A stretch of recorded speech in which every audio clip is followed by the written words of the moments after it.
Oui, je vais mettre ça là.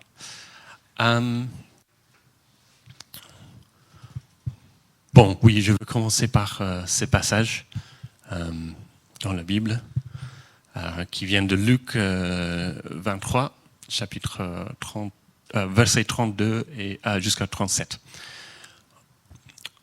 On conduisait aussi 2 malfaiteurs qui devaient être mis à mort avec lui. Lorsqu'il fut arrivé à l'endroit appelé la crâne, ils le crucifièrent là, ainsi que les 2 malfaiteurs, l'un à droite, l'autre à gauche. Jésus dit, « Père, pardonne-leur, car ils ne savent pas ce qu'ils font. » Ils se partagèrent ses vêtements en tirant au sort. Le peuple se tenait là et regardait. Les magistrats eux-mêmes se moquaient de Jésus avec eux en disant « Il en a sauvé d'autres, qu'il se sauve lui-même. S'il est le Messie, choisi par Dieu. » Les soldats aussi se moquaient de lui.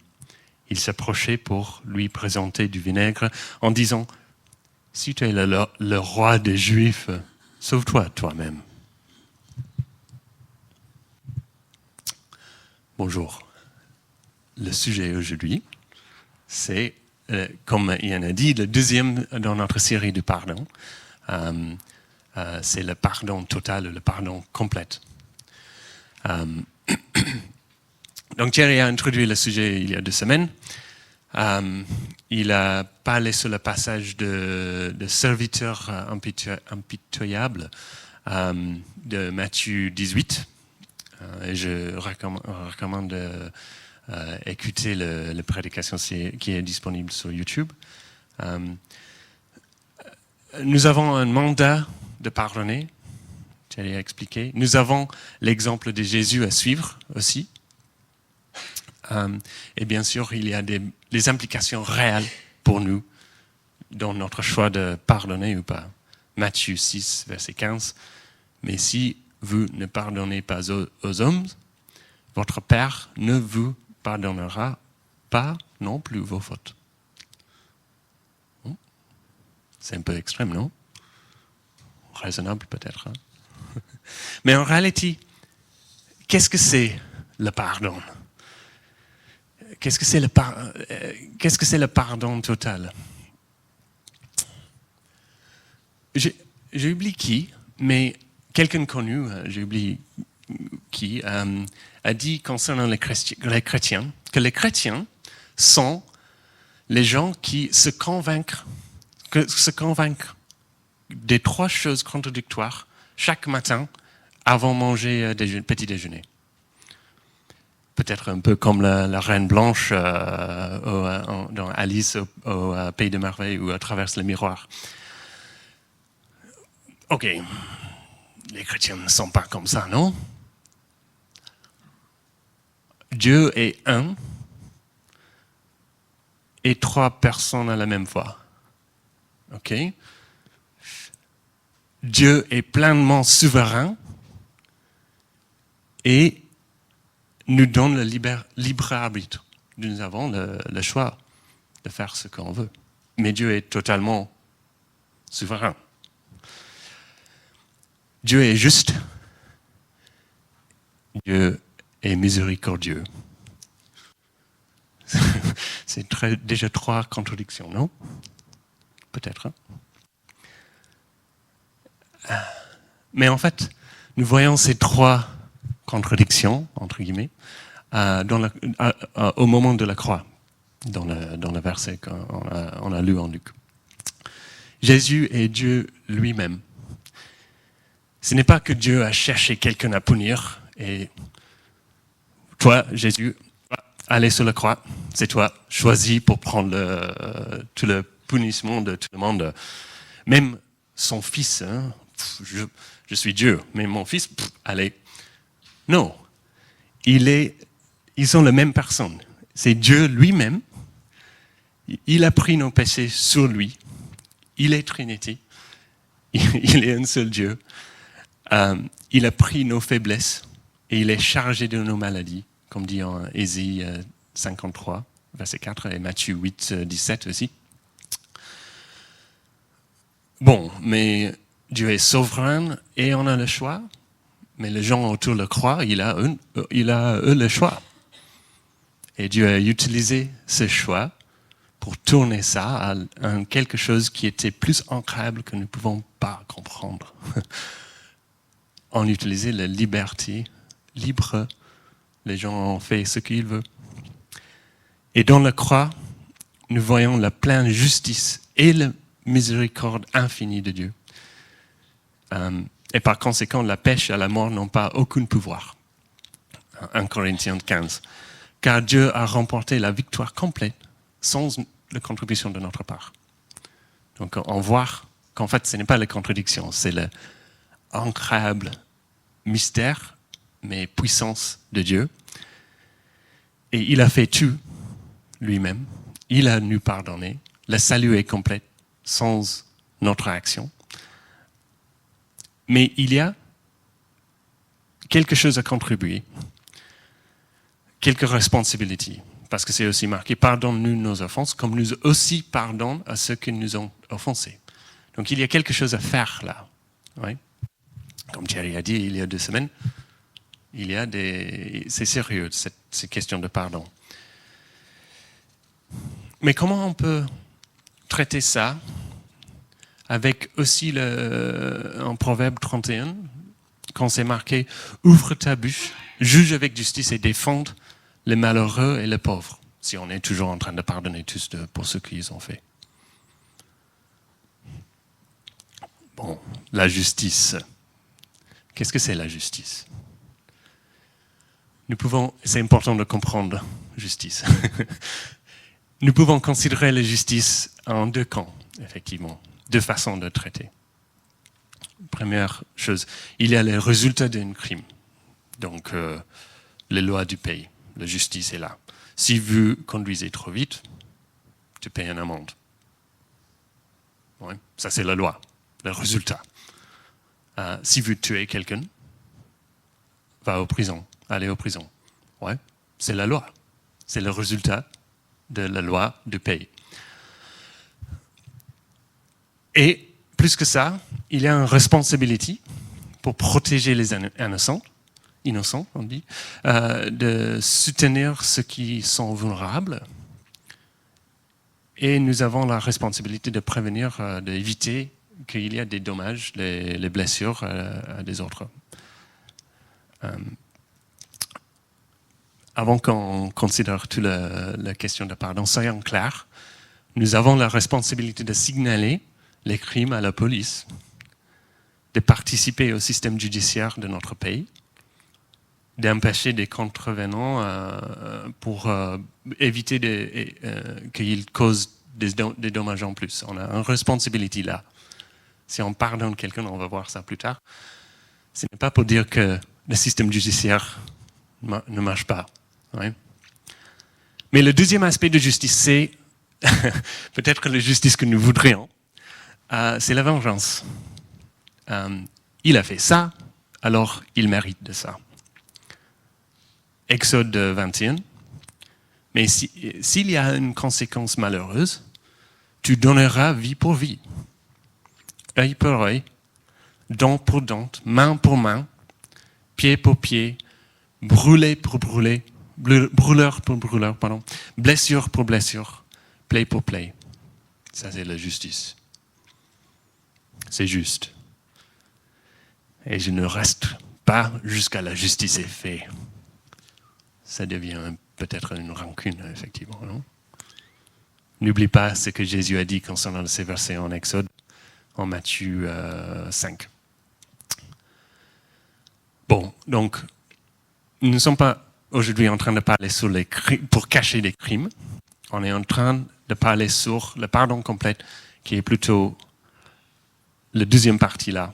C'est notre réponse dans le système de justice. Quelle est notre part à jouer là? Ok, peut-être on peut commencer avec un peu de clarification, ce que le pardon n'est pas. Ah, c'est une liste. Le pardon n'est pas une approbation de ce qu'ils ont fait. Ce n'est pas ça. Quand Jésus a pardonné la femme adultère en Jean 8, il a dit « Je ne te condamne pas, vas-y, désormais, ne pêche plus. » Donc ce n'est pas que Jésus a dit « Adultère, c'est pas grave, réellement. » Non, c'était sérieux. Et il n'a pas aucune approbation de ça. Pareillement, ce n'est pas un justifiant, une justification de ce qu'ils ont fait aussi. Bien sûr, c'est important de comprendre les gens, de comprendre où ils viennent, pourquoi ils ont fait une décision comme ça, pourquoi peut-être cette personne est blessée ou il y a quelques raisons derrière. Mais nous n'avons pas besoin de trouver une excuse pour le mal, pour le tort. N'essayez pas de donner l'impression que quelque chose de mauvais est en fait correct. Et en fait, ça va. Non, c'est pas juste. Pardon. On ne peut pas justifier quelque chose qui est malheur, qui est mal. Et quand Dieu a proposé à recommencer avec Moïse, en Nombre 14, Dieu a dit à Moïse, mais je vais effacer les Israélites de la terre et je vais recommencer parce qu'ils sont incroyables. On ne peut pas continuer comme ça. Dieu a proposé ça. Et Moïse, qu'est-ce qu'il a dit? Il n'a pas fait des excuses.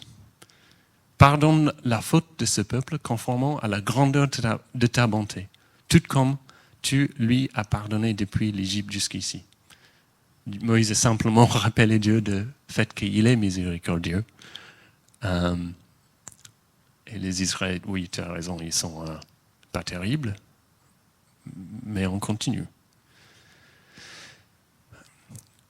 Le pardon n'est pas de libérer quelqu'un de ses crimes légaux, on a déjà parlé sur ça. S'il y a un vrai crime d'abus, de viol, de choses extrêmes en particulier, mais aussi les petits crimes, ils ne sont pas exempts de le système de justice. Il doit payer sa dette à la société et s'assurer que la société ne vive pas dans la peur de lui. Mais lorsque vous témoignez, faites-le dans la manière factuelle. En tant que le témoin que tu fais dans le système judiciaire, par exemple, c'est la vérité et pas fait par amertume ou par la haine. En fait, ça va apporter la justice mieux. Aussi, le pardon n'est pas la réconciliation. Ce n'est pas la même chose. La réconciliation, c'est une restauration d'une relation. Et pour ça, il faut que les deux parties soient en accord pour réconcilier, pour construire la relation qui était perdue ou endommagée. C'est important de comprendre ça parce que des fois, cette réconciliation n'est pas possible. Peut-être la personne est morte déjà, peut-être il y a des complications, donc par exemple l'infidélité conjugale, les choses comme ça, c'est très difficile des fois de restaurer une relation parce que l'amitié là est perdue. Mais ce n'est pas pour dire qu'on ne peut pas pardonner, même si on ne peut pas avoir la réconciliation. Et ça concerne aussi notre relation avec Dieu. Dieu, il a nous totalement pardonné et il est en train de nous réconcilier avec lui. Mais en 2 Corinthiens, chapitre 5, vers 20, on est appelé de réconcilier à lui, parce qu'on a besoin, les deux parties, d'être en accord avec la réconciliation. Mais on n'est pardonné par Dieu. Mais on a notre part à jouer si on veut une relation avec lui. Le pardon n'est pas de nier ce qu'ils ont fait, ce n'est pas un aveuglement de ce qui est passé, ce n'est pas de oublier les mauvaises choses aussi. Dans le diapo avant, il y avait la sculpture de cette femme, je ne sais pas le mot en français, mais Lady Justice, on dit la femme de justice ou quelque chose. Elle a tenu une balance et une épée. La balance, c'est pour mesurer les fautes ou la justice. Et l'épée, c'est le résultat des le punissement. Et elle a eu les yeux bandés. Cela représente que la justice est aveuglée. Aveugle à qui est la personne, qui signifie qu'il n'y a pas de préjudice dans la justice. Donc ça, c'est une bonne chose. Hein? Il n'y a pas de préjudice dans la justice. Si tu es importante, si tu es petite, si tu es riche, tu es pauvre. Mais le pardon n'est pas aveugle. Aveuglé. Il n'est pas aveugle. Merci. Le pardon n'est pas aveugle. Il n'est pas sain d'essayer de supprimer, de nier que quelque chose est passé. Et lorsque nous pardonnons, nous connaissons très bien la douleur, l'impact, le mal qui a été fait. On peut voir ça. On pardonne quand même. Et des fois, on ne peut pas oublier même si on veut. Et même Dieu n'oublie pas réellement. Il a choisi de ne pas se souvenir, qui n'est pas la même chose. Il ne garde aucune trace du mal. Il ne soupçonne de mal. En Corinthiens 13. Et c'est un choix pour nous aussi.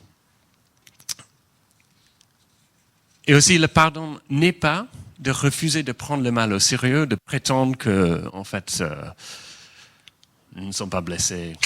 Ouais, ça va, c'est ok, ça va. Non, c'est quelque chose de réel. Et on ne peut pas pardonner si on n'arrive pas à un point de comprendre à quelle mesure, à quelle profondeur le blessure était, comment sérieux est le point. Pour rejeter le mal est simplement d'éviter la situation. Ce n'est pas une victoire. La victoire est d'affronter la réalité. Peut-être un méchanceté intentionnelle et le pardonner ça quand même. C'est ce que Dieu a fait.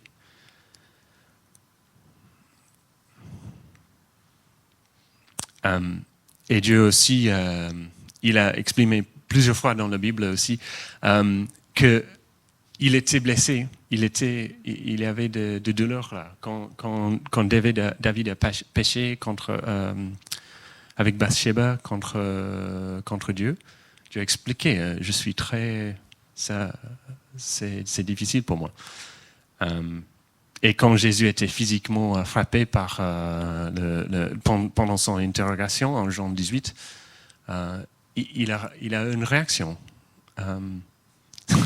Il y avait une vraie blessure là. Bon, alors, qu'est-ce que c'est le pardon total? Donc, avant de regarder l'inverse de tous ces points, dans quelle situation est-ce que ça s'applique? Mais toutes les situations. Si quelqu'un vous est blessé, bien sûr.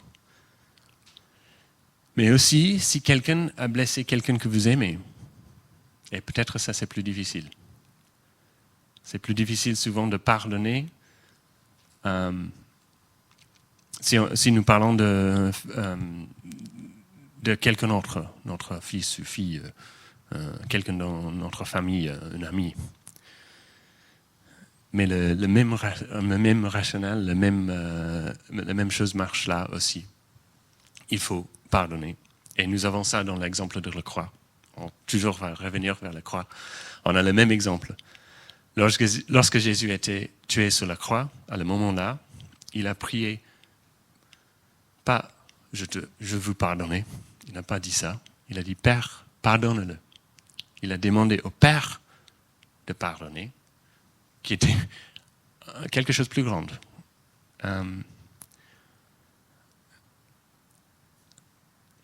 Oui. Bon, donc qu'est-ce que c'est le pardon? Le premier point. Pardonner l'autre, c'est... prochaine diapo, s'il te plaît. Et en pardonnant l'autre, tout en étant conscient de ce qu'il a fait.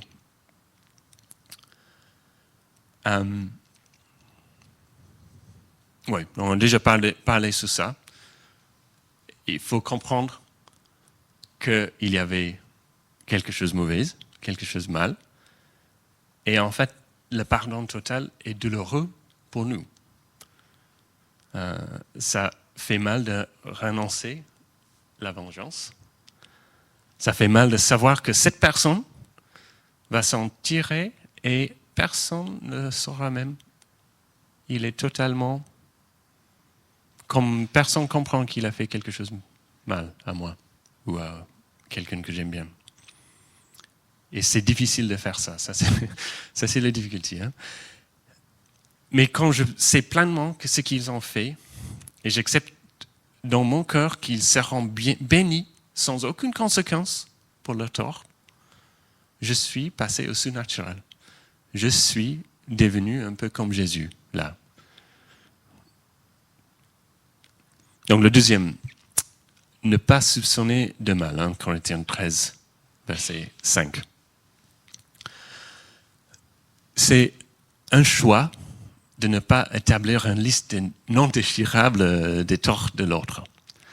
Le pardon est un choix, ce n'est pas un sentiment. Tu ne dis pas, oh oui, je me sens que j'ai besoin de pardonner. Non, j'ai besoin de pardonner et je sens que je ne veux pas. Mais c'est un choix. Mais si nous gardons cette trace du mal dans nos cœurs, ça va prendre racine, grandir, ça devient de l'amertume, du ressentement et de la douleur. Par contre, si nous continuons à pratiquer pour effacer le dossier du mal qu'on a écrit, pratiquer d'effacer ça, avec peut-être en commençant avec nos têtes, ça devient un style de la vie du pardon. Le pardon lui-même, c'est douloureux pour nous au début, c'est un choix, mais après du temps, le résultat, c'est un sentiment du bon. Ça, c'est l'inverse de garder cette liste de mal qui devient de l'amertume, qui est plus douloureuse. Prochain point. Le pardon est un refus de punir l'autre. On n'est pas en train de parler sur le crime, le système judiciaire, on est en train de parler sur nos actions, notre activité. Et ça, c'est l'essence du pardon total. Nous voulons la justice. Nous ne pouvons pas supporter l'édit qu'ils sont tyrans avec ce qu'ils ont fait.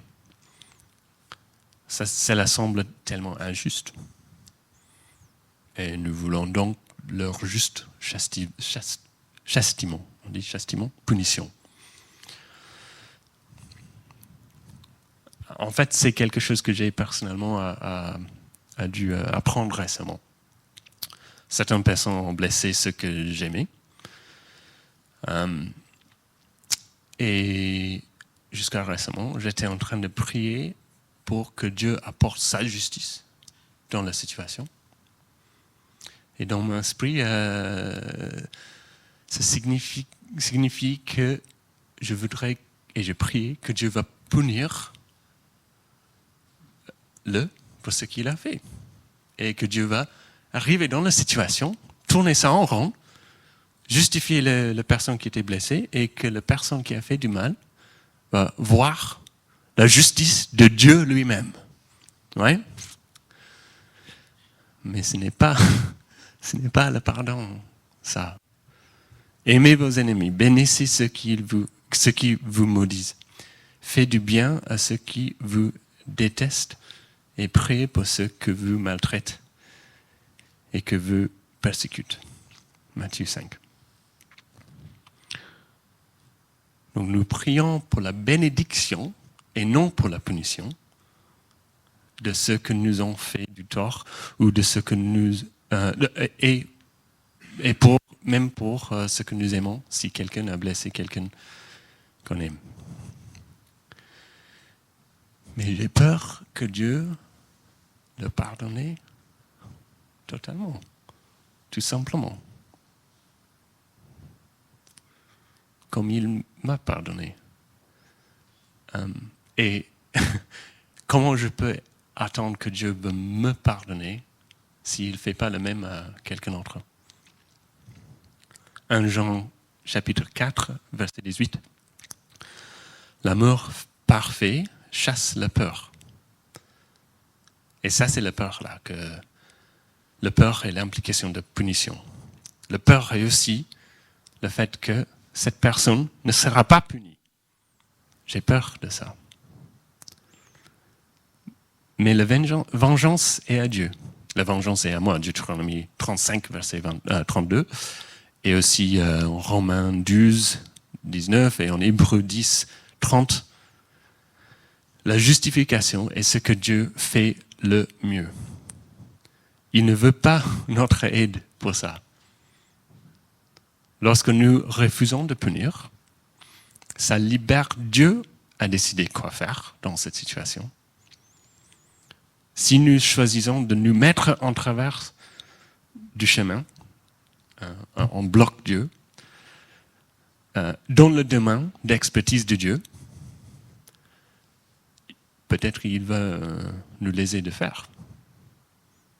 Il a donné la liberté de choix à nous. Et puis, ni la vengeance divine, ni la vraie justice est à tien. Juste notre rancune personnelle. Donc, on a évité les situations où Dieu va entrer dans la situation. Si on est là dans la position de justice, d'être juge dans la situation. Nous devons nous examiner. Quelle est la motivation de ce que je suis dans le point de dire dans la situation avec quelqu'un d'autre? Est-ce que je suis en train de bloquer ce que Dieu veut faire? Quelle est la motivation? Est-ce que c'est pour blesser en plus, pour arriver à la punition? Ne tristez pas le Saint-Esprit, effectivement. Qui est bon pour le prochain point, qui est ne raconte pas ce qu'ils ont fait. Ne dire pas rien à personne. Ne dire faites attention à qui vous partagez l'histoire. C'est OK pour partager avec une seule personne de confiance, pour aider avec tes pensées peut-être, si c'est nécessaire. Mais attention à vérifier quelles sont les motivations derrière.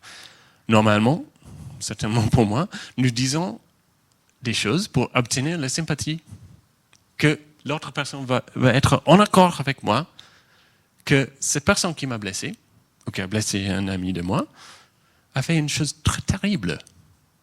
Peut-être elle est une personne terrible aussi. Et on a cette idée de récupérer le support, le soutien pour nous, pour mon position. Mais ça, ce n'est pas de pardonner. Donc ne parle pas, sauf si c'est totalement nécessaire, sauf si c'est dans une situation de confiance pour toi-même, pas pour donner un mauvais compte de quelqu'un d'autre. Effectivement, soyez miséricordieux, qui est le prochain point. Et nous reviendrons, on arrive à la croix encore là, qui est la part en contradiction selon laquelle Dieu est juste et miséricordieux. La réponse est dans le sacrifice de Jésus. Ésaïe 53 encore, verset 6 cette fois. Nous étions tous comme des brebis égarées. Chacun suivait sa propre voie. Et l'Éternel a fait retomber sur lui nos fautes à tu.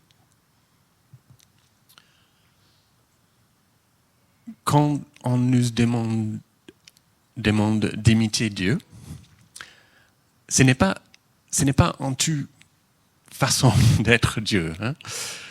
On ne peut pas être partout à la fois, comme Dieu. Dieu est partout. Nous ne sommes pas tout puissantes en lui-même. Je ne peux pas faire ce que je veux, et c'est fait.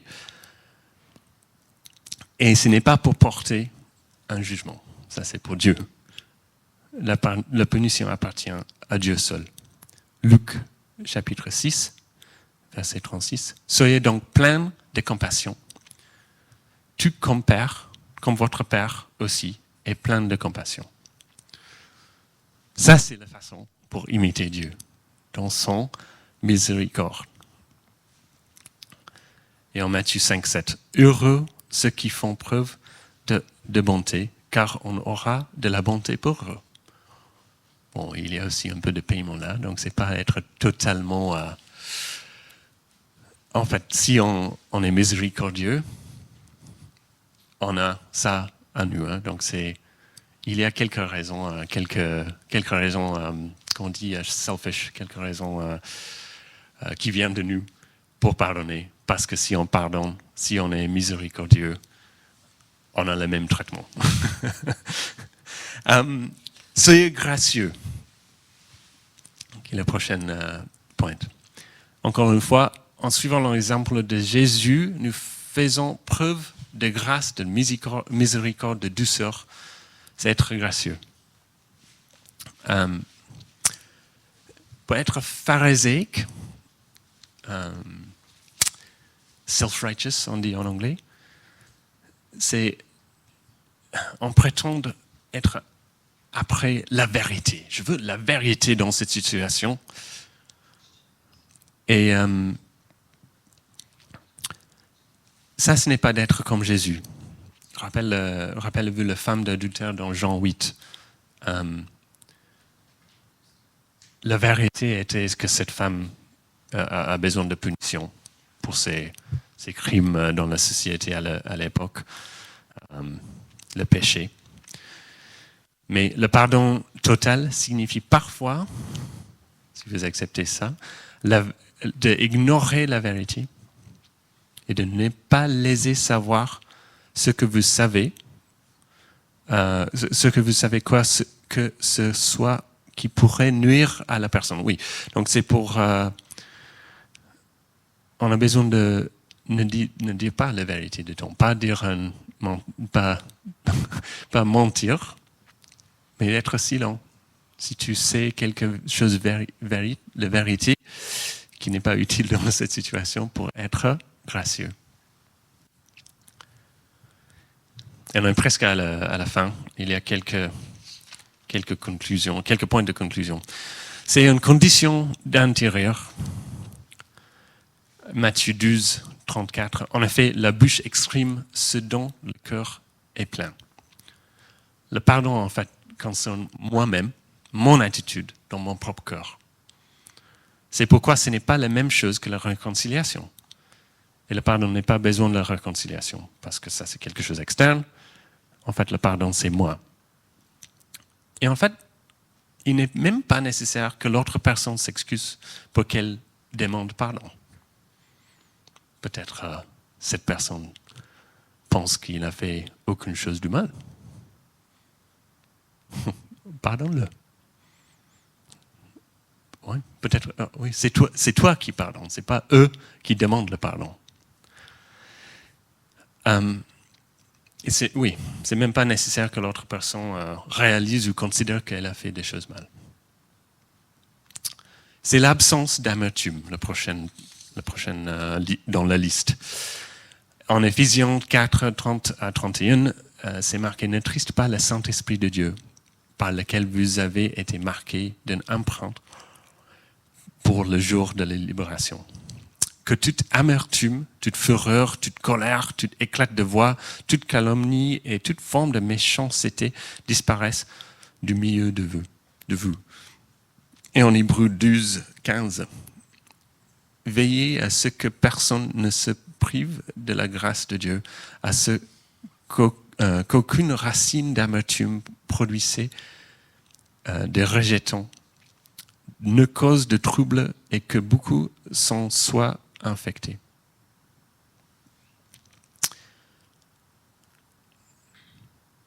C'est important à considérer dans le cas, peut-être, où la personne pourrait encore vouloir activement me détruire personnellement. Je dois totalement leur pardonner. Et s'ils sont en train d'activement faire du mal encore maintenant, qui continue, je dois pardonner. On ne peut pas avoir la réconciliation. Mais il faut que je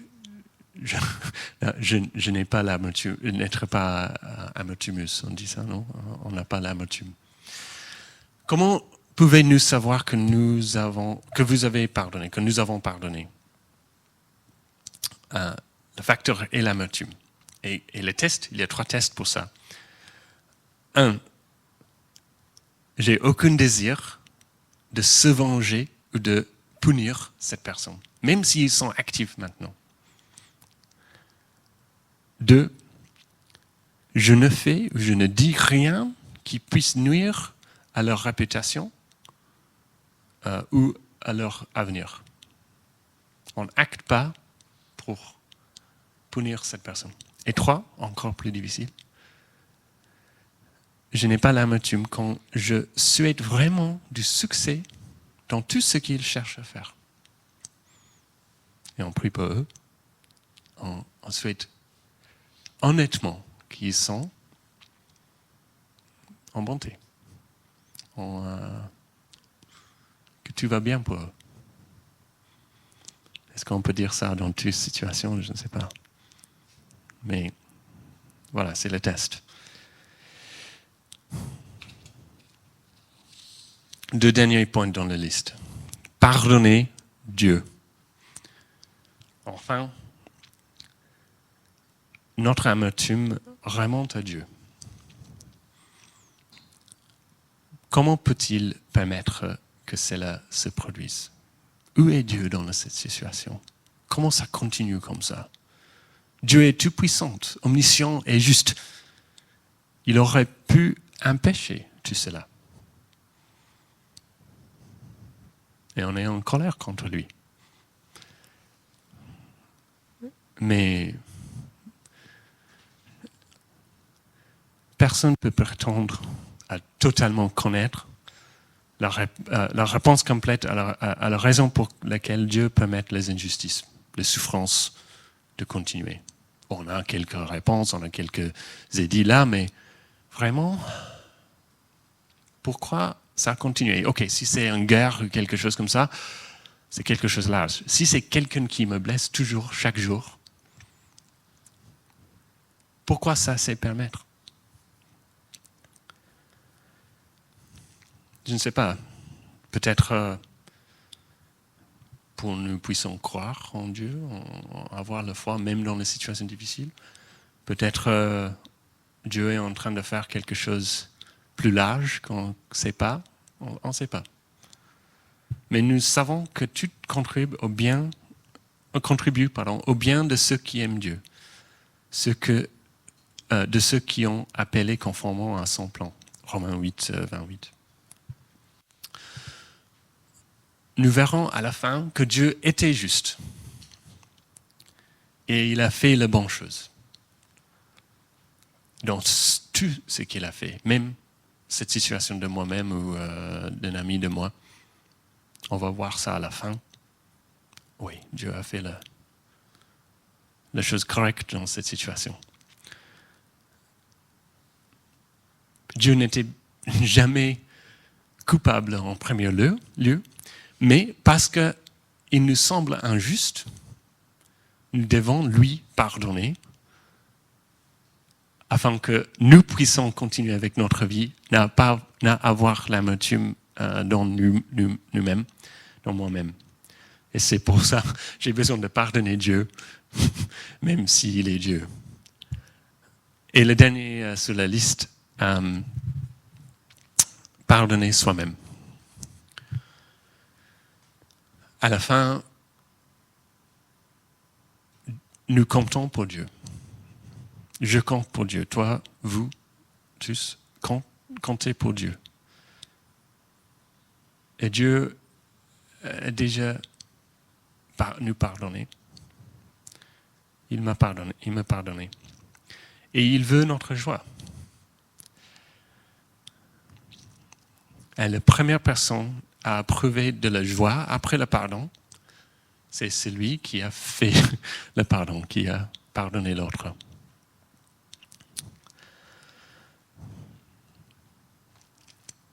Effectivement, dans la prochaine diapo, lorsque nous pardonnons, nous libérons le Saint-Esprit pour travailler et s'exprimer pleinement. Ça applique dans la situation. On a parlé de laisser libre Dieu à faire ce qu'il sait est le mieux à faire. Matthieu 18, 18 à 20. Je vous le dis en vérité, tout ce que vous lirez sur la terre aura été lié au ciel. Et tout ce que vous délirez sur la terre aura été délié au ciel. Je vous dis encore que si 2 d'entre vous s'accordent sur la terre pour demander quoi que ce soit, cela leur sera accordé par mon Dieu, Père céleste. En effet, là où 2 ou 3 sont rassemblés au mon nom, je suis au milieu d'eux. Et on a aussi le verset, c'est à moi qu'appartient la vengeance.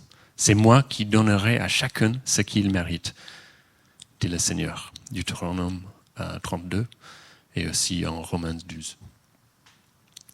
La volonté de Dieu se fait sur la terre comme au ciel. Et on a besoin de donner la place pour Dieu.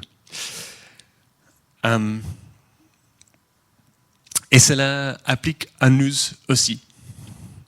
Lorsque nous pardonnons, Dieu peut agir en nous pour que le salut agisse dans sa plénitude. Bien sûr, on est sauvé par Jésus. Jésus a fait l'acte de salut. Notre part est de participer dans le salut et accepter le nom de Jésus, tout première. Et oui, c'est tout en allemand, hein, auf Deutsch. Mais si on participe dans ça, nous pouvons être purifiés de l'amertume, remplis de joie, voir tout le fruit de l'esprit. Bon, on peut bloquer Dieu. Faire pas ça, non?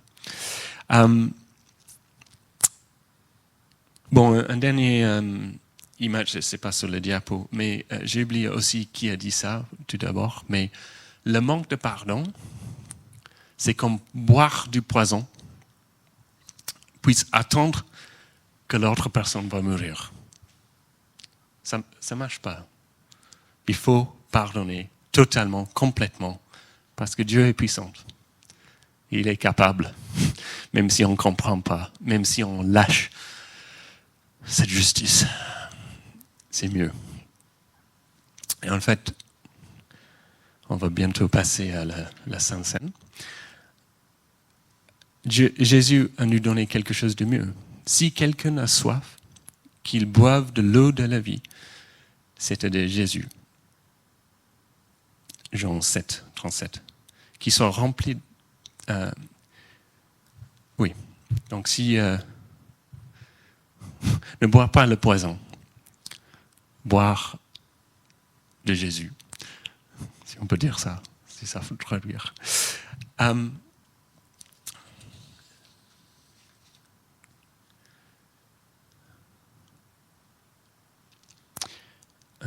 Ian, tu veux que je continue avec le Saint-Seine?